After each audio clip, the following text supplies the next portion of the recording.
Welcome to episode 2 of Monster Madness, and in today's matchup, we have Striker Eureka versus the Kraken. Striker Eureka stands at 250 feet tall and is a Mark V, while the Kraken is standing at around 425 feet tall. Now the weapons Striker comes into battle with are the chest cannons, the sting blades, and the brass knuckles, along with some other variety of weapons that we really don't see clearly in the movie. And Kraken comes into battle other than his just menacing stance and absolutely intimidating force.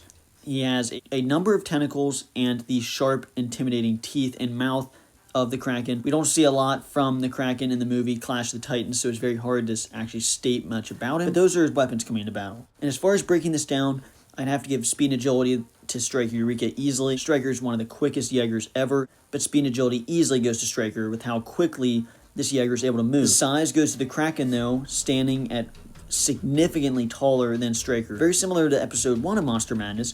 Once again, this kaiju is going up against the Jaeger, big size advantage. The Kraken's almost standing at almost a 200-foot difference in height, which is very significant and has to be noted. That is a major height advantage that will have a significant impact on this fight. But the feats have to go to Striker, because unfortunately the Kraken has not really done anything. He kind of just shows up, gets killed by Medusa's head. Feats go to Striker, though, because Striker was able to take on giant kaijus like Slatter, very intimidating kaijus like Mutavore. He's able to do a lot and take down actual kaijus, which gives him feats easily. But durability I give to the Kraken, and the reason why is because the Kraken's still noted to be able to take down the gods. Very well-known monster, and was known to fight with the gods and kill certain gods, and that has to be noted. This Kraken, even though we didn't see him do much, we know the Kraken is a formidable force, and being killed by Medusa's head, that would basically be any monster would get killed by that. Any monster really would be killed by that, so you really can't say that's a weakness. While I give durability to the Kraken just based on that item alone, I do give weapons to Striker Eureka because of the sting blades, the chest cannons.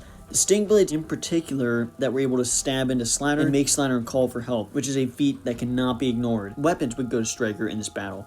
But then as far as who would win, once again, another very tough matchup to call. The Kraken is such a well-known monster, and now, as far as if these monsters were lined up, the Kraken would definitely not go down easily. Being so much bigger than Striker, it's hard to say that the Kraken wouldn't get this win. But at the same time, Striker has the long-distance weapons and the rockets, has the sting blades, has these different items that would give Striker some room to win this fight.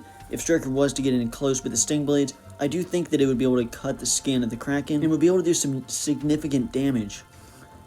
But the overall stance of the Kraken is just so wide, has all the tentacles, has the very sharp teeth and mouth, that I think that if this battle did come in close, which it would have to for Striker to win, I do think the Kraken would be able to get a hold of Striker and rip him apart. And so overall, I do think the Kraken would get the win in this fight.